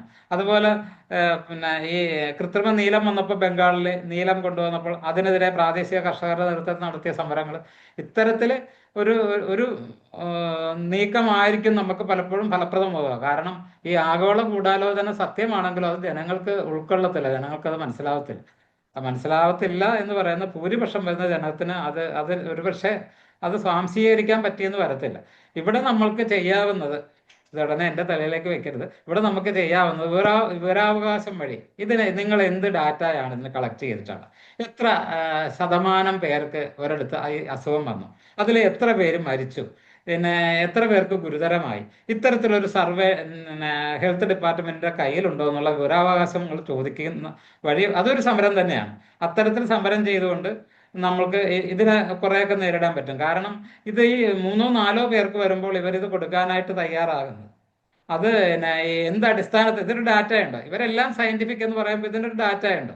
അത്തരത്തിലുള്ള ഡാറ്റ ഇതുവരെ ഇവരുടെ കയ്യിലില്ല. ഡാറ്റ ഉണ്ടെങ്കിൽ ഈ എപ്പിഡെമിയോളജിക്കൽ സർവൈലൻസ് അല്ലെങ്കിൽ അതിന്റെ കണക്ക് വെച്ചിട്ടുള്ള പ്രകാരമുള്ള വർധനവ് ഇവിടെ ഉണ്ടായിട്ടുണ്ടോ, ജപ്പാനീസ് എൻസെഫലൈറ്റിസിന്റെ കാര്യത്തിൽ ഉണ്ടായിട്ടുണ്ടോ? ഇത്തരത്തിൽ നമ്മളൊന്ന് ഇതൊരു IFPHനും ചെയ്യാവുന്ന ഒരു കാര്യമാണ്. സ്വതന്ത്ര സംഘടന എന്ന നിലയ്ക്ക് ഇത്തരം വിവരാവകാശങ്ങൾ ചോദിച്ചുകൊണ്ട് നമ്മൾക്ക് കുറേ കാര്യങ്ങളിൽ നമ്മൾക്ക് ഇവരെ തടയിടാൻ പറ്റും. കാരണം പിന്നെ ഇത് എത്രമാത്രം ഫലപ്രദമാണെന്നുള്ള റിപ്പോർട്ടുകളുണ്ട്. ഇത് എത്രമാത്രം ഫലപ്രദമാണ്, ഈ വാക്സിനേഷൻ എത്രമാത്രം ഫലപ്രദമാണ്, എന്തൊക്കെ സൈഡ് എഫക്റ്റുകളാണ് ഇതുകൊണ്ട് ഉണ്ടായിട്ടുള്ളത്, എത്ര ശതമാനം സൈഡ് എഫക്റ്റുകൾ ഉണ്ടായി, എത്ര ശതമാനം പേർക്ക് ഇതൊക്കെ നമ്മൾ ചോദിക്കുമ്പോൾ അവർ ഇങ്ങനെ എടുത്തു ചാടി എന്തും കുത്താമെന്നുള്ള ആ നിലപാടിൽ നിന്ന് ഇവർക്ക് പിന്നോട്ട് പോകേണ്ടി വരും. ഞാൻ പറഞ്ഞത് എന്താണെന്ന് വെച്ച് കഴിഞ്ഞാൽ, ഇപ്പോൾ മെഡിസിനെ കുറിച്ച് ഇപ്പോൾ ഇനി വരുന്ന ഡോക്ടർമാരും ഇപ്പം ഷാജി ഡോക്ടറും ഡോക്ടറും ഒക്കെ ഉണ്ട്. നമ്മൾക്ക് നമ്മുടെ ഒരു ഹിസ്റ്ററി നോക്കിക്കഴിഞ്ഞു കഴിഞ്ഞാൽ ആദ്യം ഹാനിമാൻ ഇത് ബെൽഡോണ കൊടുത്ത ഏതിനായിരുന്നു ആദ്യത്തെ ഫസ്റ്റ് പ്രൊഫൈലാറ്റിക് ഇൻ ഹോമിയോപ്പതി ബെൽഡോണ ആണല്ലോ. അപ്പോൾ അത് സ്കാർലറ്റ് ഫീവർ. ഈ സ്കാർലറ്റ് ഫീവറിന് രണ്ടാമത് വന്നപ്പോൾ അദ്ദേഹം ബെൽഡോണയല്ല കൊടുത്തത് എന്ന് പറഞ്ഞ പോലെ ഇനി ഇപ്പൊ വേണമെങ്കിൽ കേസെടുത്ത് ഇപ്പൊ ഇവിടെയുള്ള വിദഗ്ധരായ ഡോക്ടർമാരൊക്കെ കൂടി നമുക്ക് പുതിയ മെഡിസിനിലേക്ക് തോന്നാം. എന്തായാലും ബെല്ലും കൽക്കേറിയായും ട്യൂബർക്കുലിനും വളരെയധികം നന്നായിട്ട് ആക്ട് ചെയ്തതാണ്. അതോടൊപ്പം നമ്മൾ തിരിച്ചറിയേണ്ട ഒരു കാര്യം, വർഷങ്ങൾക്ക് മുമ്പ് മാതൃഭൂമിയിൽ വാക്സിനേഷനെ കുറിച്ച് ഒരു വിപുലമായ വളരെ വലിയ രീതിയിൽ 2-3 ലക്കമായിട്ടൊരു ലേഖനം വന്നിരുന്നു. അതിൽ വളരെ കൃത്യമായി അനലൈസ് ചെയ്ത് ഡാറ്റ എല്ലാം തയ്യാറാക്കിയ ആ ലേഖനത്തിൽ അതിൽ ഈ വാക്സിനേഷൻ ലോകത്തൊരു പ്രയോജനവും ചെയ്തിട്ടില്ല എന്നുള്ള രീതിയിലുള്ള കൃത്യമായിട്ടുള്ള വിശകലനം ഉണ്ടായിരുന്നു. അത് എൻ്റെ കയ്യിൽ ഈ വെള്ളപ്പൊക്കം വന്നപ്പോൾ കുറേ സാധനങ്ങൾ നഷ്ടപ്പെട്ടു പോയതുകൊണ്ട് ആ ലേഖകനെ മാതൃഭൂമിയിൽ പുറത്താക്കി. അദ്ദേഹത്തിന്റെ പേര് എനിക്ക് പെട്ടെന്ന് ഓർമ്മ വരുന്നില്ല, ആർക്കെങ്കിലും ഓർമ്മ? ആ ലേഖകനെ ഈ ഒരു ആർട്ടിക്കിളിന്റെ പേരിൽ അപ്പോൾ വാക്സിൻ ലോബികളുടെ ശക്തി എത്രമാത്രം ഉണ്ടെന്ന് നമ്മൾ മനസ്സിലാക്കണം. ആ ലേഖകന് ഈ ഒരു ആർട്ടിക്കിളിന്റെ പേരിൽ മാതൃഭൂമിയിൽ നിന്ന് പുറത്താക്കി. അദ്ദേഹത്തിന്റെ ആർട്ടിക്കിളൊക്കെ ഇപ്പോഴും നെറ്റിൽ കിട്ടും. ചിലപ്പോൾ നെറ്റിൻ്റെ തന്നെ കാണും. അപ്പൊ നെറ്റിൽ കിട്ടും. ഇത്തരത്തില് അതായത് ഇവർക്കെതിരെ വരുന്ന എല്ലാ ആക്രമണങ്ങളെയും ചെറുക്കുമ്പോൾ നമ്മൾക്ക് നേരിടാവുന്നൊരു വഴിയുണ്ട്. അതൊന്ന് വിവരാവകാശമാണ്, മറ്റത് ജനങ്ങളെ ബോധ്യപ്പെടുത്തുക എന്നുള്ളതാണ്. ഇപ്പൊ തന്നെ 2 കേസിൽ നിന്ന് അപസ്മാരം ഉണ്ടായി എന്ന് പറയേണ്ട വാക്സിനേഷൻ എടുത്ത ഇവർ ഈ ഭീതി വ്യാപാരം അഴിച്ചുവിടുമ്പോൾ നമ്മൾക്കും ഇത് പൊതു ഗ്രൂപ്പുകളിലൊക്കെ ഇത് ഷെയർ ചെയ്യാം. നമ്മൾ പ്രത്യേകിച്ച് കമന്റ് ഒന്നും ഇടണ്ട, ഷെയർ ചെയ്താൽ മതി. വിവരമുള്ളവന് മനസ്സിലായിക്കോളൂ വാക്സിനേഷൻ എടുത്താൽ എന്താണെന്നുള്ളത് മനസ്സിലായി. അവര് ഇതിനു മുമ്പ് കൊറോണയ്ക്ക് മുമ്പ് അവരെന്താ ചെയ്തത്? കുറെ നേഴ്സുമാർ അഭിനയിച്ച് നടന്നു പോകുന്നവർ കുഴഞ്ഞു വീഴുന്ന കുറെ വീഡിയോ ഇറക്കി ഒരു ഭീതി പടർത്തി. ഈ ഭീതിയാണ് നമ്മൾ ഭീതി ഒന്നും പടർത്തണ്ട, കൃത്യമായ കാര്യങ്ങൾ ഇതാണ്. ഇത് 2 പേര് എന്ന് പറയുമ്പോൾ 100 പേർക്ക് എടുക്കുമ്പോൾ 2 പേരെന്ന് പറയുമ്പം അത് 1000 പേരിൽ 20 പേരായി. അപ്പോൾ ഈ കേരളത്തിൽ പോലുള്ളൊരു ജനസംഖ്യയുള്ള രാജ്യത്ത് എത്ര പേർക്ക് വരും ഇത്? എന്നിട്ട് അതിൽ പോലും അവർ വളരെ തന്ത്രപരമായ ഒരു നിലപാടാണ് സ്വീകരിച്ചിരിക്കുന്നത്. അപസ്മാരം വന്നതുകൊണ്ടാണ് കുട്ടിക്ക് കാഴ്ച കുറഞ്ഞത് എന്നാണ് പറഞ്ഞേക്കുന്നത്. അപ്പം അത് വാക്സിൻ യാതൊരു കുഴപ്പമില്ല, വാക്സിൻ്റെ കുഴപ്പമല്ല എന്നുള്ള രീതിയിലാണ് ആ വാർത്ത കൊണ്ടുപോകുന്നത്. പക്ഷേ ജനം ഇത് മനസ്സിലാക്കിയോളും. ഇത്തരം വാർത്തകൾ നമ്മൾ ഡോക്ടർമാരുടെ ഗ്രൂപ്പിലല്ലാതെ മറ്റുള്ള ഈ പിന്നെ പൊതുജനങ്ങളുടെയൊക്കെ ഗ്രൂപ്പിലൊക്കെ ഷെയർ ചെയ്യുമ്പോൾ ജനങ്ങൾക്കിത് മനസ്സിലാവും. പിന്നെ ഇതിൽ നമ്മൾ ഭയപ്പെടേണ്ട കാര്യമൊന്നുമില്ല. കാരണം ഇത് ഈ ഇതിൽ യൂണിവേഴ്സൽ ഇമ്മ്യൂണൈസേഷൻ പോളിസിയിൽ UIP-യിൽ പെട്ടതല്ല ഈ സംഭവം. ഈ ജപ്പാനീസ് വാക്സിനേഷൻ UIP-യിൽ ഉള്ളത് പോലും കോടതി വിധികളുണ്ട്, മാൻഡേറ്ററി അല്ല. UIP-യിൽ നമ്മൾക്ക് ഇന്ത്യൻ ഭരണഘടന തരുന്ന ചില അവകാശങ്ങളുണ്ട്. നമ്മുടെ ചികിത്സ ഏതാണെന്ന് തീരുമാനിക്കാനുള്ള ചില അവകാശങ്ങൾ ഇന്ത്യൻ ഭരണഘടന മൗലിക അവകാശങ്ങളൊക്കെ തരുന്നുണ്ട്. അപ്പോൾ ആ മൗലിക അവകാശം വെച്ച് നമ്മൾക്ക് വാക്സിനെതിരെ പ്രചരണമൊന്നും നടത്തണ്ട. എനിക്ക് വേണ്ടാന്ന് പറയാനും എനിക്കിത് ശരിയാണെന്ന് തോന്നില്ലെന്ന് പറയാനുള്ള സ്വാതന്ത്ര്യം ഇന്ത്യയിൽ ഭരണഘടന അനുവദിക്കുന്നുണ്ട്. ആ സ്വാതന്ത്ര്യങ്ങൾ നമ്മൾ ഉപയോഗിക്കാം. അതല്ലാതെ തിരിച്ച് ഒരു ആക്രമണോത്സവമായ രീതിയിൽ വൈറസേ ഇല്ല, ബാക്ടീരിയ ഇല്ല എന്നുള്ള രീതിയിലുള്ള പ്രചരണമൊന്നും നടത്തരുത്. മറിച്ച് ഇതെനിക്ക് ഇപ്പം ഇത് പൂർണ്ണമായിട്ടും സൈഡ് എഫക്റ്റ് ഇല്ലാത്തതാണെന്ന് തെളിയിക്കപ്പെട്ടിട്ടില്ല. അപ്പോൾ അത് തെളിയിക്കണം എന്ന് തെളിയിച്ചതിന് ശേഷം ഞാൻ എടുക്കാം എന്ന് പറയാനുള്ള ഒരു റൈറ്റ് നമുക്ക് ഇന്ത്യയിലുണ്ട്. ഇന്ത്യൻ നിയമപ്രകാരം നമുക്കുണ്ട്. ഇതൊന്നും മാൻഡേറ്ററി അല്ല. അപ്പോൾ ഇത് പ്രത്യേകിച്ച് ജപ്പാനീസ് എൻസെഫലൈറ്റിസ് എന്ന് പറഞ്ഞാൽ മാൻഡേറ്ററി അല്ല. അത് നമ്മൾ ചർച്ച ചെയ്യുന്ന കാര്യത്തിൽ ഭയപ്പെടുകയേ വേണ്ട. അത് എന്നിട്ട് അതിനെക്കുറിച്ച് നമ്മുടെ ആശങ്കകൾ നമ്മൾ ചർച്ച ചെയ്യാതെ അല്ലെങ്കിൽ നമ്മൾ പുറത്തു പറയാതെ എങ്ങനെ ജനങ്ങൾക്ക് അറിയാൻ പറ്റും? അപ്പോൾ ഞാൻ ചുരുങ്ങിയ സമയമുള്ളൂ, ഞാൻ ചുരുക്കുകയാണ്. മെഡിസിനിലേക്ക് നമുക്ക് പിന്നീട് പോകാം എന്ന് തോന്നുന്നു. അതാണ് ഇതിൻ്റെ പൊളിറ്റിക്സ്. ഇതുമായിട്ട് ബന്ധപ്പെട്ട് ഇതിൻ്റെ പൊളിറ്റിക്സ് ഇതാണ്. വേറെ കുറച്ച് കാര്യം എന്തായാലും ഞാൻ ചുരുക്കുന്നു.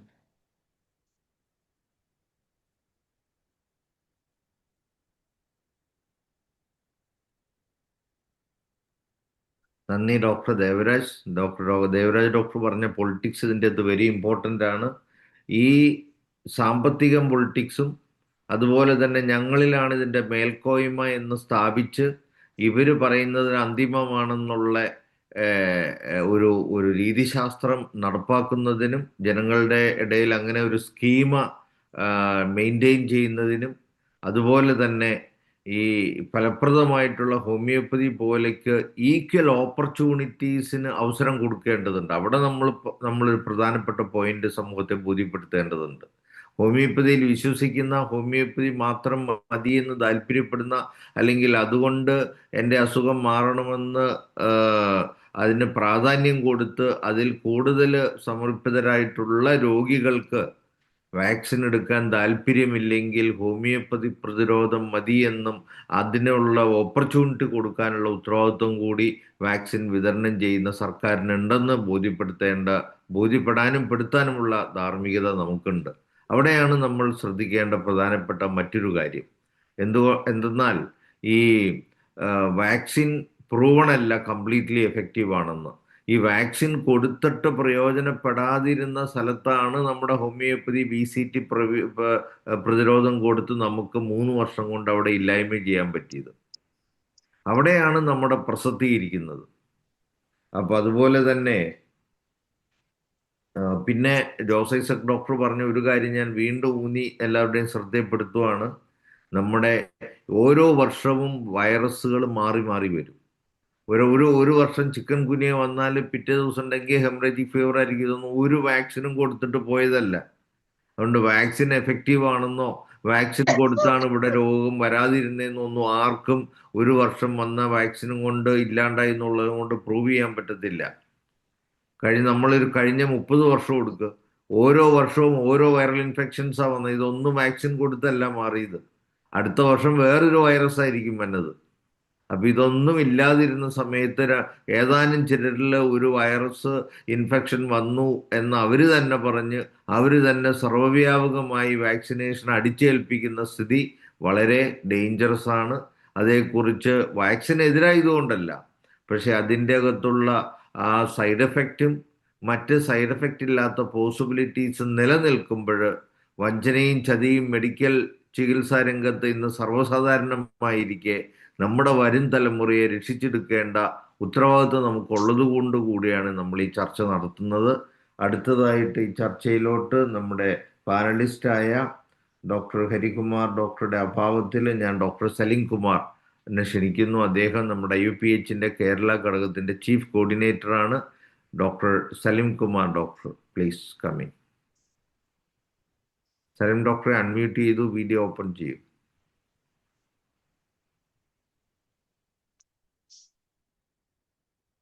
സലിം കുമാർ ഡോക്ടർ.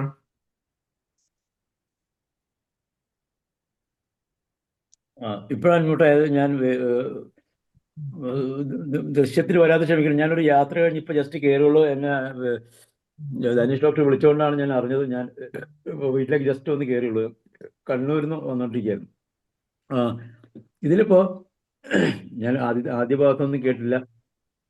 ആന്ധ്രയില് നമ്മൾ ജാപ്പനീസ് എൻകഫലൈറ്റിസിനെ ഓടിച്ച ഒരു സംഭവം ഇവരാരിലൊക്കെ പറഞ്ഞിട്ടുണ്ടാവും എന്ന് വിചാരിക്കുന്നു. അത് നമുക്ക് വലിയൊരു റിമാർക്കബിൾ ആയിട്ടുള്ള ഒരു കാര്യമാണ്. പിന്നെ നമ്മൾ പറയേണ്ട ഒരു പ്രശ്നം വെച്ചാൽ വാക്സിൻ, ഞാനത് മറന്നു. വാക്സിൻ ചാർട്ടർ എന്തൊരു ഇതുണ്ട്. നമ്മൾ ഒരു കുട്ടിക്ക് വാക്സിൻ എടുക്കണമെങ്കിൽ അതിനകത്ത് ഇന്ന വാക്സിൻ ഇത്ര സമയത്ത് ഇന്ന എടുത്തെന്നൊക്കെ പറഞ്ഞ് ഇങ്ങനെയുള്ള ഒരു സാധനത്തിൽ ഒപ്പിട്ട് തരേണ്ട ബാധ്യത ഈ വാക്സിൻ കൊടുക്കുന്ന ആൾക്കാർക്കുണ്ട്. അത് ഇന്ന് പലപ്പോഴും ചെയ്യുന്നില്ല.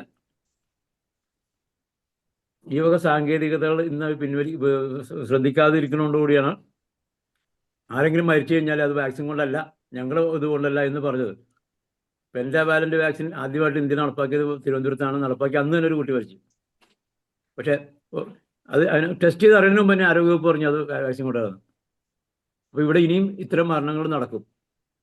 ഇത് പൊതുജനങ്ങളെ അറിയിക്കേണ്ട ബാധ്യത നമുക്കുണ്ട്. നമ്മളിൽ ചില പുണ്യവാളന്മാർ നമ്മളിതിന് അവരെ കുറ്റം പറയാൻ നമ്മൾ നമ്മുടെ കാര്യം മാത്രം പറഞ്ഞാൽ പോരെ എന്ന് പറഞ്ഞിട്ട് പലപ്പോഴും ചർച്ചകളിൽ കയറി വരാറുണ്ട്. അവരോട് സഹതാപമേ ഉള്ളൂ. കാര്യം ഹനുമാൻ അന്ന് അങ്ങനെ ചിന്തിച്ചിരുന്നെങ്കിൽ ഹോമിയോപ്പതി ഉണ്ടാവില്ലായിരുന്നു. അപ്പം അതുകൊണ്ട് നമ്മൾ അടിക്കേണ്ടടുത്ത് അടിക്കണം. കാര്യം അത് നമ്മൾ നമുക്ക് വേണ്ടിയിട്ടല്ല, പൊതുജനത്തിന് വേണ്ടിയിട്ടാണ്. നമ്മൾ ലോക നന്മയ്ക്ക് വേണ്ടിയിട്ടാണ് അത് ചെയ്യേണ്ടത്. അപ്പോൾ വാക്സിൻ കുഴപ്പമുണ്ടെങ്കിൽ നമ്മൾ പച്ചയ്ക്ക് പറയണം. ഇനി ഇതേ വാക്സിനുകൾ നമ്മൾ ഇതേ വൈറസുകൾ ഇവിടെ ഉണ്ടോ ഇല്ലോ എന്നുള്ളത് അല്ലാത്ത സീസണിൽ ചെക്ക് ചെയ്ത് നോക്കട്ടെ, അപ്പോൾ അറിയാം. ഇപ്പോൾ മലപ്പുറത്ത് കണ്ട ആ എൻകെഫലൈറ്റിസ് വരുന്ന ആ അസുഖത്തിനുള്ള രോഗാണുക്കളെ എറണാകുളത്തെ മീൻ പിടിക്കുന്ന ആളുടെ ബ്ലഡ് ടെസ്റ്റ് ചെയ്തപ്പോൾ കിട്ടി, അയാളെ സ്പൈനൽ ഫ്ലൂയിഡ് ചെക്ക് ചെയ്തപ്പോൾ കിട്ടി. അപ്പോൾ അതിൻ്റെ അർത്ഥം എന്താ? അയാൾക്ക് വേറെ ഒരു അസുഖമായിട്ട് ചെന്നാണ്. അപ്പോൾ ടെസ്റ്റ് ചെയ്ത് നോക്കി അയാളിൽ ആ അമീബയെ കണ്ടെത്താൻ പറ്റി. അപ്പോൾ അതായത് മീൻ പിടിക്കുന്ന ആളുകളിലൊക്കെ ബോഡിയിൽ ഈ സാധനം ഉണ്ടെന്നല്ലേ അത് മനസ്സിലാക്കേണ്ടത്. അപ്പോൾ ഇത്തരം കാര്യങ്ങൾ നമ്മൾ പൊതുജനങ്ങളോട് അറിയിക്കേണ്ടതായ സമയം അതിക്രമിച്ചിരിക്കുന്നു. അതിന് ഏത് മാർഗം ഉപയോഗിച്ചും ഒരു അവയർനെസ് ഉണ്ടാക്കണം. ഞാൻ ഇതിന് തൽക്കാലം ഇത്ര പറയാറുള്ളൂ.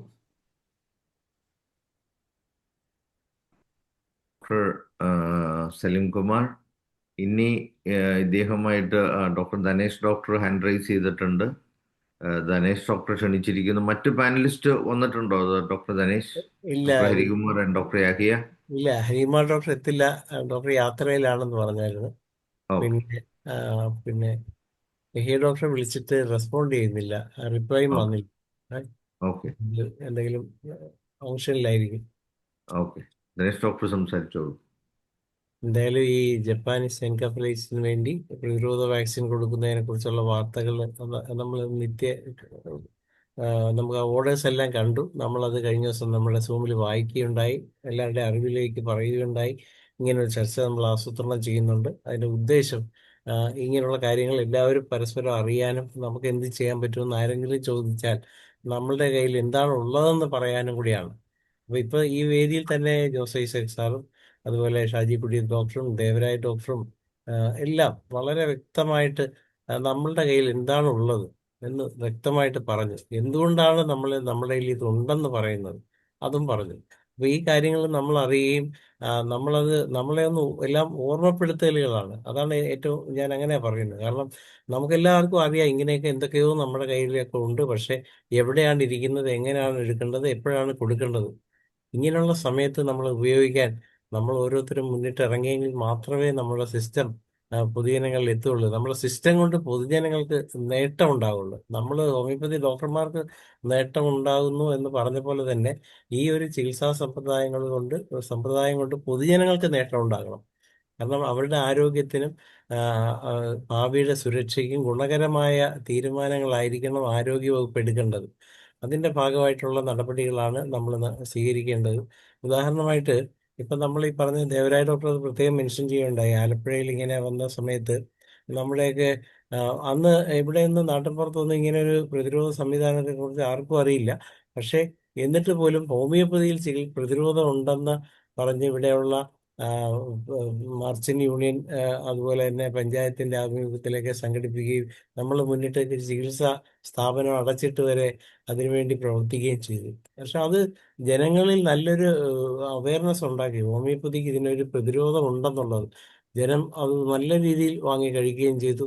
എന്തായാലും ആർക്കും തന്നെ അത് ഉണ്ടായില്ല. അതിപ്പോ നമ്മൾ മരുന്ന് കൊടുത്ത അല്ല എന്ന് അവർ പറഞ്ഞാലും ആണെന്ന് വിശ്വസിക്കുന്നവരാണ് ഭൂരിഭാഗം പേരും. അപ്പം അതുകൂടെ ഞാൻ പറയാൻ ആഗ്രഹിക്കുകയാണ്.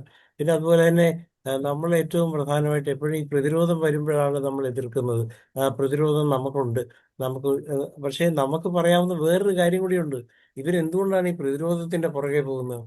അവർക്ക് ചികിത്സയില്ലാത്തതുകൊണ്ട്. പക്ഷെ നമ്മൾ അവിടെയാണ് കൂടുതൽ സ്ട്രെസ് കൊണ്ട് പറയേണ്ടത്. നമുക്ക് ചികിത്സയുണ്ട്. ഈ ഏത് രോഗം വന്നാലും അതിനെ ചികിത്സിക്കാനുള്ള ടൂൾസ് നമ്മുടെ കയ്യിലുണ്ട്. കാരണം ഹോമിയോപ്പതി ഒരിക്കലും ഒരു രോഗാധിഷ്ഠിത ചികിത്സയല്ല, വ്യക്തിഗത ചികിത്സയാണ്. ഓരോ വ്യക്തിക്കും വരുന്ന രോഗങ്ങളുടെ രോഗലക്ഷണങ്ങളുടെ അടിസ്ഥാനത്തിൽ അത് നമുക്ക് മരുന്ന് കൊടുത്താൽ ഏത് രോഗത്തെയും മാറ്റാൻ പറ്റും.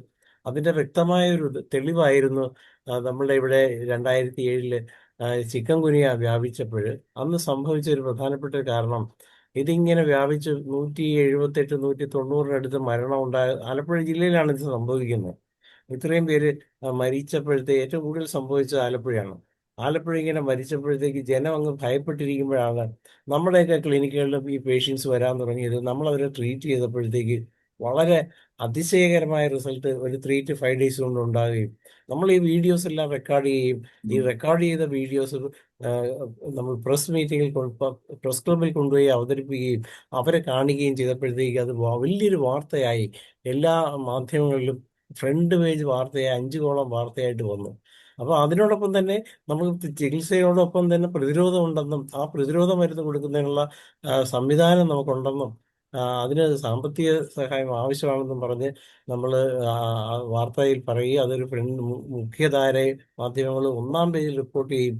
അതിന്റെ ഭാഗമായിട്ട് ഈ പ്രതിരോധ മരുന്നുകൾ ഹോംകോയിൽ നിന്ന് ഡയറക്റ്റ് ആയിട്ട് കൊടുക്കുന്നതിനുള്ള ഒരു ഓർഡർ വരെ ഇറങ്ങി. അപ്പൊ അത്രയും നല്ല രീതിയിൽ നമുക്ക് പ്രതിരോധം ഉണ്ടെന്ന് ജനങ്ങളെ അറിയിക്കാൻ പറ്റിയത് ചികിത്സയുണ്ടെന്ന് നമ്മൾ അവകാശപ്പെട്ടതുകൊണ്ടാണ്. അപ്പൊ ചികിത്സയുണ്ടെന്ന് അവകാശപ്പെട്ട് കഴിഞ്ഞാൽ പിന്നെന്തിനാണ് നിങ്ങൾ ഭയപ്പെടുന്നത് നമുക്ക് ചോദിക്കാം എല്ലാവരോടും. അതുപോലെ തന്നെ ധൈര്യമായിട്ട് ഹോമിയോപ്പതി മരുന്നെടുത്തതിന് ശേഷം ഇവിടെ പിന്നീട് ഒരു മരണം പോലും റിപ്പോർട്ട് ചെയ്തിട്ടില്ല.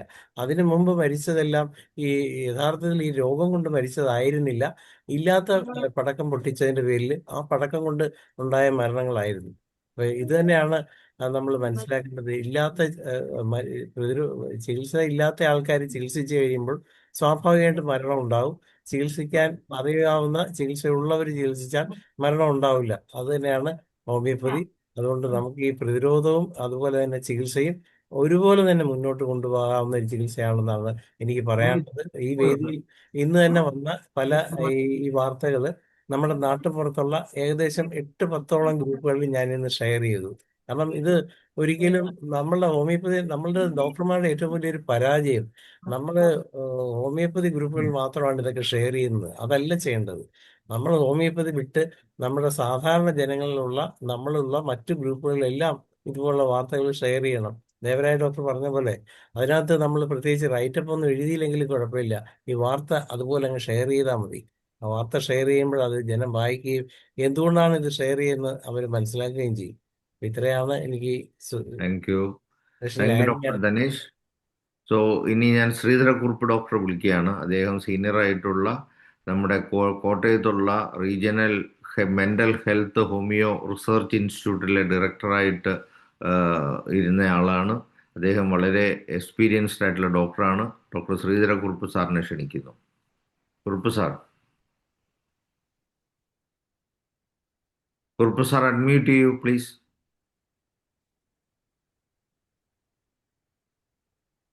അൺമ്യൂട്ട് ചെയ്യൂ. ആ ഇല്ല, മ്യൂട്ടായി.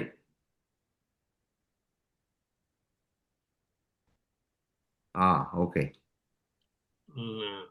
ഞാൻ ഇത് റെഡി ആയിട്ടല്ല ഇരുന്നത്. ഇങ്ങനെ ഒരു പരിപാടി ഉണ്ടെന്ന് അറിഞ്ഞപ്പോ അങ്ങ് കയറിയെന്നുള്ളതേ ഉള്ളൂ. അന്നേരം ആദ്യം എനിക്ക് പറയാനുള്ളത്, ഇത് ഇന്ന് തന്നെ ഹനുമാന്റെ കാലം തൊട്ട് പ്രിവെന്റീവ് നമ്മൾ കൊടുത്തു തുടങ്ങിയ. അതായത് ഏറ്റവും കൂടുതൽ ശ്രദ്ധ ആകർഷിച്ചത് കോളറ വന്നപ്പോഴാണ് ഏറ്റവും കൂടുതൽ. പിന്നെ പല പല അസുഖത്തിലും ഇങ്ങനെ വന്നിട്ടുണ്ട്. അതായത് എക്സാക്ട് 2008 തോന്നുന്നു ചിക്കൻ ഗുനിയ വന്നപ്പം സെൻട്രൽ റിസർച്ച് ഇൻസ്റ്റിറ്റ്യൂട്ട്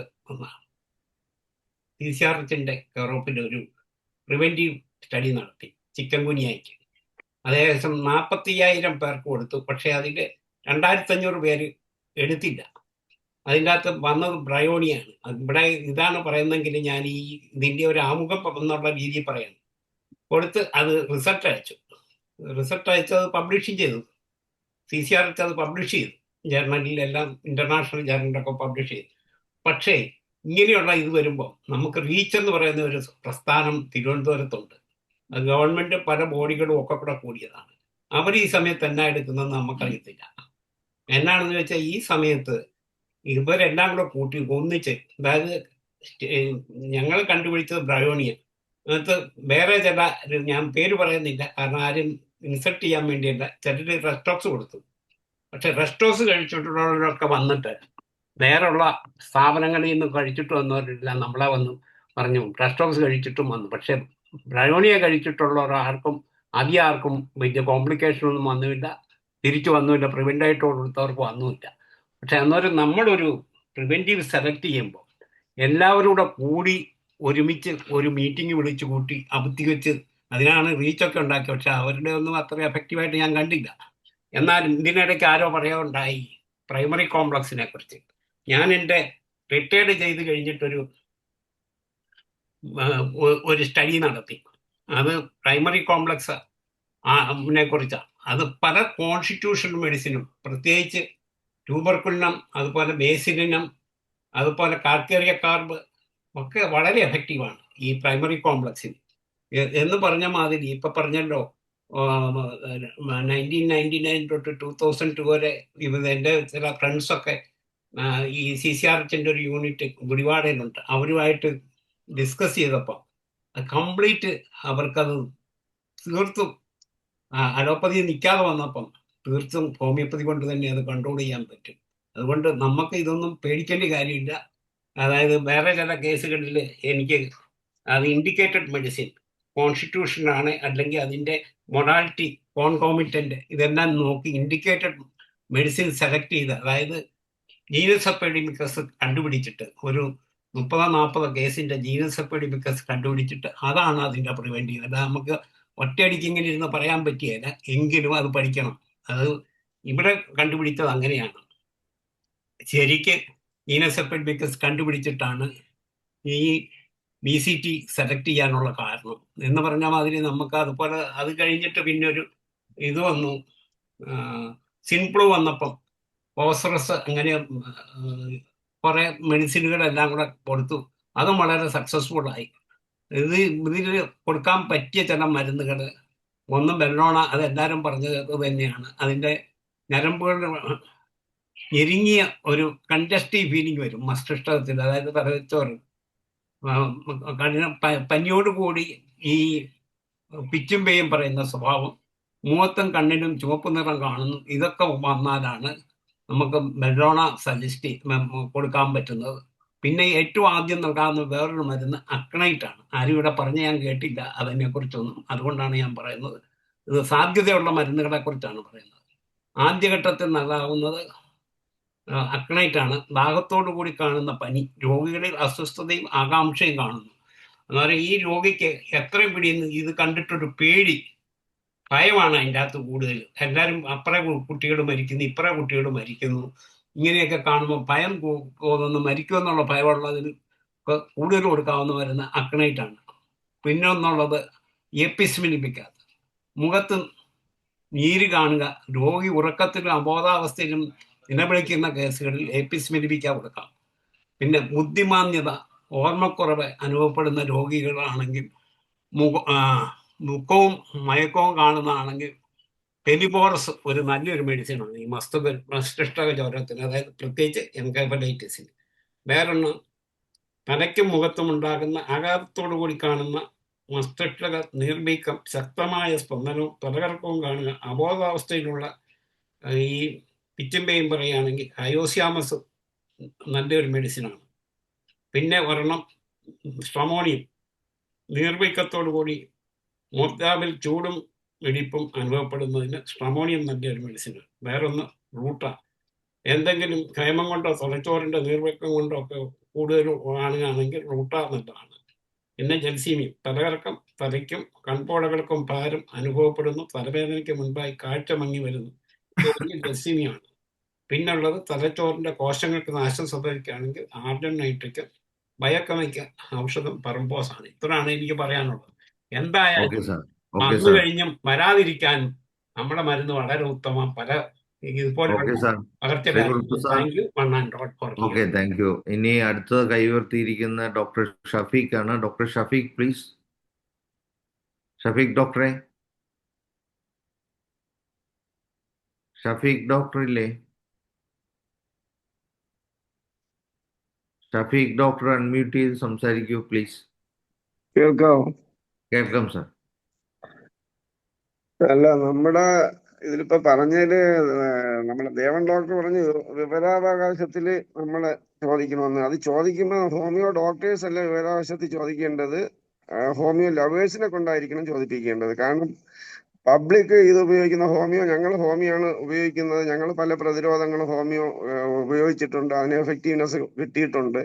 അതുകൊണ്ട് പിന്നെ ഇതില് അലോപ്പതിയിൽ കൊടുക്കുന്നതിന് കറക്റ്റ് ആയിട്ടുള്ള ഡേറ്റാസ് ഒക്കെ വെച്ചിട്ട് തന്നെയാണോ കൊടുക്കുന്നത് എന്നുള്ളത് വിവരാവകാശത്തിൽ ചോദിക്കേണ്ടത് ഹോമിയോ ലവേഴ്സ് ആയിരിക്കണം.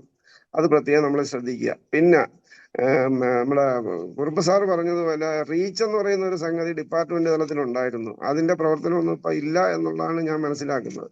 അതുകൊണ്ട് നമ്മുടെ IAPHന്റെ പേരിൽ ഡിപ്പാർട്ട്മെന്റിൽ ഇങ്ങനെയുള്ള സാഹചര്യങ്ങളിൽ നമുക്ക് അതിനുള്ള സാധ്യതകളുണ്ട് എന്നുള്ള ഡിപ്പാർട്ട്മെന്റിനെ കൊണ്ട് ഗവൺമെന്റിലേക്ക് ചോദിക്കാനുള്ള ഒരു ഇത് നമ്മൾ ഡിപ്പാർട്ട്മെന്റിന് മെമ്മോറാണ്ടോ എന്തെങ്കിലും കൊടുക്കേണ്ട ആവശ്യകതയുണ്ട്.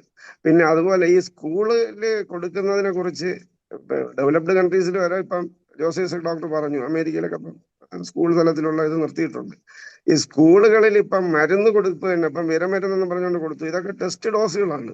ഇനി പല മരുന്നുകളും അവിടെ കൊടുക്കും. അതേസമയം ഹോമിയോ മെഡിസിൻ ആഴ്സാൽബ് കോവിഡിന് കൊടുത്തപ്പം അതിന് എന്തെല്ലാം എതിർപ്പുകളായിരുന്നു.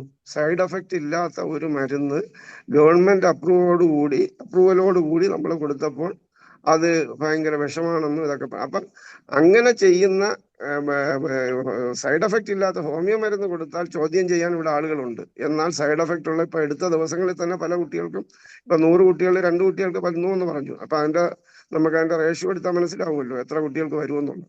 അപ്പൊ ഇത്രയും ബുദ്ധിമുട്ടുകൾ ഉണ്ടാക്കുന്ന സാധനങ്ങൾ എടുക്കുന്നതിന് രക്ഷകർത്താക്കളിൽ നിന്നും കൺസെന്റ് വാങ്ങിയാണെന്ന് പറയുന്നെങ്കിലും ഒരുപാട് രക്ഷകർത്താക്കൾ കൺസെന്റ് കൊടുക്കാതെയും ചെയ്യുന്നുണ്ടെന്നുള്ളതാണ് നമുക്കറിയാൻ കഴിഞ്ഞിട്ടുള്ളത്. അപ്പൊ അതിനെയും നമ്മൾ ചോദ്യം ചെയ്യേണ്ടതാണ്. അതെല്ലാം നമ്മുടെ ഹോമിയോ ഡോക്ടേഴ്സല്ല ചോദ്യം ചെയ്യേണ്ടത്, പബ്ലിക്കാണ് ചോദ്യം ചെയ്യേണ്ടത്. അത് നമ്മൾ പ്രത്യേകം ശ്രദ്ധിക്കുക. നമ്മുടെ സംഘടനയ്ക്ക് അത് കഴിയും. കാരണം നമ്മൾ വെറും ഡോക്ടേഴ്സിന്റെ സംഘടനയല്ല. അതുകൊണ്ടാണ് ഞാൻ ഇത് എടുത്തു പറയുന്നത്. നമ്മുടെ ഹോമിയോ ലവേഴ്സും കൂടെ ഉള്ള സംഘടന ആയതുകൊണ്ട് നമ്മൾക്ക് പലതും ചെയ്യാൻ കഴിയും എന്നുള്ളതുകൊണ്ട് ഞാൻ എടുത്തു പറയുകയാണ്. പിന്നെ ഇതുവരെ ഇറങ്ങിയിട്ടുള്ള എല്ലാ വാക്സിനും സൈഡ് എഫക്റ്റ് ഉണ്ടെന്നുള്ളത് ഡോക്ടർ ശിവ എന്ന് പറയുന്ന തമിഴ്നാട്ടുകാരനായ അമേരിക്കയിലെ ഏറ്റവും വലിയൊരു റിസർച്ച് യൂണിവേഴ്സിറ്റിയിലെ ഡോക്ടർ ഇത് ചെയ്തിട്ടുണ്ട്. അതിൽ ഇതുവരെ ഇറങ്ങിയിട്ടുള്ള എല്ലാ വാക്സിനും സൈഡ് എഫക്റ്റ് ഉണ്ട്. അപ്പൊ ഇതൊക്കെ പക്ഷെ അതാണ് ഞാൻ പറയുന്നത്. ഇത് എല്ലാം വലിയ വലിയ കാശുള്ളവർക്ക് എന്തും ആകാമെന്നുള്ള ഒരു തലത്തിലാണ്. നമുക്ക് അതിനൊന്നും കഴിയില്ല. എങ്കിലും നമ്മൾ ആ കഴിയുന്ന രീതിയിൽ നമ്മൾ ഈ രീതിയിലൊക്കെ വർക്ക് ചെയ്താൽ കുറെയൊക്കെ എഫക്റ്റ് ഉണ്ടാകും എന്നുള്ളതാണ് പ്രതീക്ഷ. പിന്നെ ഇന്ത്യയുടെ ഇതനുസരിച്ച് ഒരിക്കലും ഇത് മാൻഡേറ്ററി ആക്കാൻ പറ്റില്ല. കാരണം എന്ന് പറഞ്ഞാൽ ഇവിടെ വാക്സിൻ എടുത്തിട്ട് എന്തെങ്കിലും സൈഡ് എഫക്റ്റ് ഉണ്ടായാൽ ഇവിടെ കോമ്പൻസേഷൻ കൊടുക്കാനുള്ള നിയമം ഇവിടെ ഇല്ല. അങ്ങനെ ഇല്ലാത്ത ഇവിടെ കോവിഡ് വാക്സിൻ എടുത്തിട്ട് തന്നെ പ്രശ്നമായിട്ട് സുപ്രീം കോടതി പോയപ്പോൾ ഗവൺമെന്റിന്റെ ഇത് ചോദിച്ചു. അവർ കൊടുത്ത എന്താണ്, പിന്നെ സത്യവാങ്മൂലം കൊടുത്ത എന്താണ്, ഞങ്ങൾ ആരെയും നിർബന്ധിച്ചെടുത്തിട്ടില്ല. വാക്സിൻ എന്ന് പറയുന്ന അവരവരുടെ സേഫ്റ്റിക്ക് വേണ്ടി അവരവരുടെ ഇഷ്ടത്താൽ എടുക്കുന്നതാണ്. അതിനെങ്ങനെയാണ് വാക്സിൻ കമ്പനിയോ ഗവൺമെന്റോ കോമ്പൻസേഷൻ കൊടുക്കുന്നതെന്നാണ് ചോദിച്ചത് സുപ്രീം കോടതിയിൽ നമ്മുടെ ഗവൺമെന്റ്. അപ്പൊ അതൊക്കെയാണ് നിയമങ്ങൾ ഇവിടെ ഉള്ളത്. അപ്പൊ ആ നിയമങ്ങൾ ആദ്യം മാറ്റി എഴുതിയിട്ട് വേണം ഇങ്ങനെ എല്ലാവർക്കും നിരത്തി വാക്സിൻ കൊടുക്കേണ്ടത് എന്നുള്ള കാര്യവും നമ്മൾ അധികാരികളിൽ എത്തിക്കണം. ഇതൊക്കെയാണ് എനിക്ക് പറയാനുള്ളത്. Okay, thank you doctor Shafeeq. അപ്പൊ നമ്മൾ സമയമായി, നമ്മൾ സമയത്ത് നിർത്താൻ ഏകദേശം നിർത്തേണ്ടതുണ്ട്. അതുകൊണ്ട് തന്നെ ഒരു കൺക്ലൂസീവായിട്ടുള്ള വാക്ക് പറയുകയാണ്. അതായത് നമ്മൾ വാക്സിൻ ഇഷ്ടമുള്ളവർക്ക് എടുക്കാം, പക്ഷെ നമ്മൾ ആവശ്യപ്പെടേണ്ടത് എവിടെയൊക്കെ പ്രതിരോധത്തിന് എന്തൊക്കെ ചെയ്യുന്നുണ്ടോ അവിടെ മറ്റ് ചികിത്സാ ശാസ്ത്രങ്ങളുടെ പ്രതിരോധത്തെ ഉപയോഗപ്പെടുത്താൻ താല്പര്യമുള്ളവർക്ക് എവിടെയൊക്കെ വാക്സിനേഷൻ ഉപയോഗപ്പെടുത്തേണ്ട അവസരങ്ങൾ ഭാവിയിൽ വന്നാലും അവർക്ക് ഇഷ്ടമുള്ള പ്രതിരോധവും ചികിത്സയും ചൂസ് ചെയ്യാനുള്ള അവസരം ഗവൺമെൻറ് തീർച്ചയായിട്ടും കൊടുത്തിരിക്കണം എന്നുള്ളതും കൂടി നമ്മുടെ നിവേദനത്തിൽ ഉൾപ്പെടുത്തണം. അത് ഒരു ഇമ്പോർട്ടൻ്റ് ആയിട്ടുള്ള ആവശ്യമാണ്. അത് നമുക്കെല്ലാം ഉപയോഗപ്പെടുത്താനാണ്. അവസാനം നന്ദി പറയുന്നതിനായിട്ട് IFPHന്റെ സെക്രട്ടറി ശ്രീ കിരൺ ചന്ദിനെ സ്വാഗതം ചെയ്യുന്നു. കിരൺജി, അൺമ്യൂട്ട് ചെയ്യും.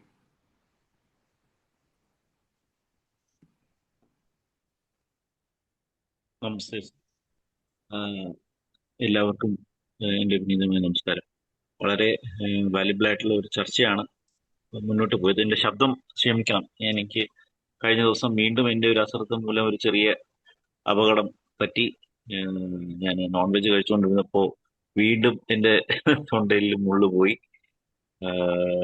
അത് വീണ്ടും ഹോമിയോപ്പതിയിലൂടെ തന്നെ ശരിയായി.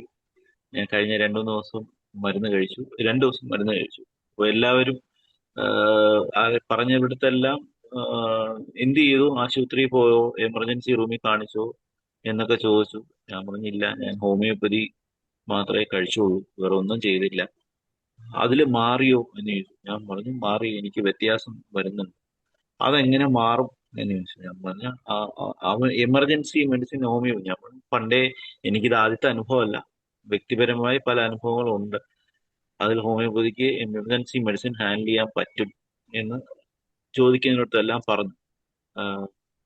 ചിലവര് ചിരിച്ചു, ചിലവരെന്നെ കളിയാക്കി.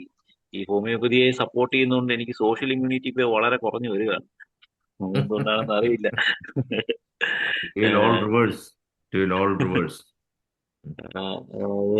പറയുമ്പോ ഞാൻ ഒറ്റപ്പെടുന്ന സാഹചര്യങ്ങൾ ഇപ്പൊ ചുറ്റുപാടും ഉണ്ടാവും. എന്തായാലും അത് പോട്ടെ. ഇത് വളരെ വിലപ്പെട്ട ചർച്ചയാണ്. ഞാനിത് കേട്ടുകൊണ്ടിരുന്നപ്പോൾ എൻ്റെ അമ്മയുടെ കാര്യമാണ് വീണ്ടും ഓർത്തത്. കോവിഡ് വന്ന് വാക്സിനേഷന്റെ ബുദ്ധിമുട്ട് കൊണ്ട് റെംഡെസിവിർ ഇഞ്ചക്ഷൻ എടുത്ത് ശരീരം മുഴുവൻ ബ്ലൂയിഷായി.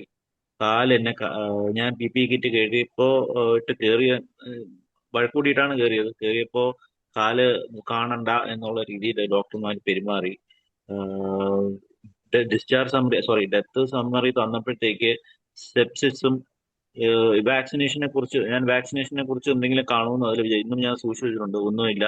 സെപ്റ്റിസീമിയ, ബ്രോങ്കൽ ന്യൂമോണിയ എന്ന് എഴുതി വെച്ചിട്ടുണ്ട്. വേറെ ഒന്നും അതിലില്ല. കോവിഡിനെ കുറിച്ച് പോലും മെൻഷൻ ചെയ്യാതെയാണ് അത് പോയത്. എങ്കിലും എല്ലാ വാക്സിനും ദൂഷ്യവശങ്ങളെ കുറിച്ച് ഇപ്പൊ തിരിച്ചറിയുന്നുണ്ട്. എൻ്റെ ജോലി സംബന്ധമായി പറയുകയാണെങ്കിൽ എൻ്റെ ഞാൻ ജോലി ചെയ്യുന്ന സ്ഥാപനത്തിലെ US ഡോക്ടർ പോലും സൂപ്പർ ഫ്ലൂ എന്ന് പറഞ്ഞ് ഇപ്പോൾ പറഞ്ഞുകൊണ്ടിരിക്കുന്നതിന് ജനങ്ങളൊന്നും ഫ്ലൂ വാക്സിൻ എടുക്കാൻ തയ്യാറല്ല. പക്ഷെ അത് താമസിയാതെ തന്നെ നമ്മുടെ ഇവിടെ മാൻഡേറ്ററി ആയിട്ട് വരും. അവിടെ തള്ളുന്ന സാധനങ്ങളെല്ലാം സ്വീകരിക്കാൻ നമ്മൾ തയ്യാറായിക്കൊണ്ടിരിക്കുന്ന അവസ്ഥയിൽ അത് സംഭവിച്ചു. ഇത് ഇവിടെ പറഞ്ഞ ദേവൻ സാർ ഉൾപ്പെടെ പറഞ്ഞ കാര്യങ്ങൾ വളരെ പ്രസക്തമാണ്. വളരെ ആഴമേറിയ പരിചിതപ്രജ്ഞരായ ജോസ് ഐസക് സാറ്, ഷാജി സാറ്, ദേവൻ സാറ്, എല്ലാവരും, ശ്രീധരക്കുറുപ്പ് സാറ് പറഞ്ഞ കാര്യങ്ങളെല്ലാം വിലയേറിയ അഭിപ്രായങ്ങളാണ്. അവയെല്ലാം ക്രോഡീകരിച്ചുകൊണ്ട് ജനങ്ങളെയും ഭരണ സംവിധാനത്തെയും ബോധ്യപ്പെടുത്താൻ നമുക്ക് കൂട്ടായിട്ട് ശ്രമിക്കാം. ഈ വിലയേറിയ ചർച്ചയിൽ ശ്രവിച്ച എല്ലാ ഡോക്ടർമാർക്കും ഹോമിയോപ്പതി സ്നേഹികൾക്കും IFPHന്റെ പേരിൽ ആത്മാർത്ഥമായ നന്ദി രേഖപ്പെടുത്തുന്നു. Thank you. അപ്പൊ ഇതിന്റെ ഒരു സംശീകരിച്ച ഒരു മെമ്മോറാണ്ടം നമുക്ക് ഗവൺമെന്റിന് ഇങ്ങനെ ഒരു ചർച്ച നടത്തിയതായിട്ട് ഒരു രേഖപ്പെടുത്തി കൊടുക്കേണ്ടതുണ്ട്. കിരൺജി അതിന്റെ ഇതിന്റെ വീഡിയോ ഒന്ന് കണ്ട് ഇതിന്റെ സംശീകരിച്ചുള്ള ഒരു നോട്ട് മെമ്മോറാണ്ടമായിട്ട് പ്രിപ്പയർ ചെയ്ത് നമ്മുടെ ഗ്രൂപ്പുകളിലിട്ട് നമുക്കത് ഗവൺമെന്റിന് കൊടുക്കാനായിട്ട് റെഡി ആക്കണം. അതിൻ്റെ ഒരു സാമ്പിൾ കറക്റ്റ് ചെയ്ത് നമുക്ക് കൊടുക്കണമെന്നും കൂടെ താല്പര്യപ്പെട്ടുകൊണ്ട് ഇന്നത്തെ ഈ ചർച്ചയിൽ പങ്കെടുത്ത എല്ലാവർക്കും ഒരിക്കൽ കൂടി നന്ദി രേഖപ്പെടുത്തിക്കൊണ്ട് നിർത്തുന്നു. നന്ദി, നമസ്കാരം. ഹോമിയോപ്പതി.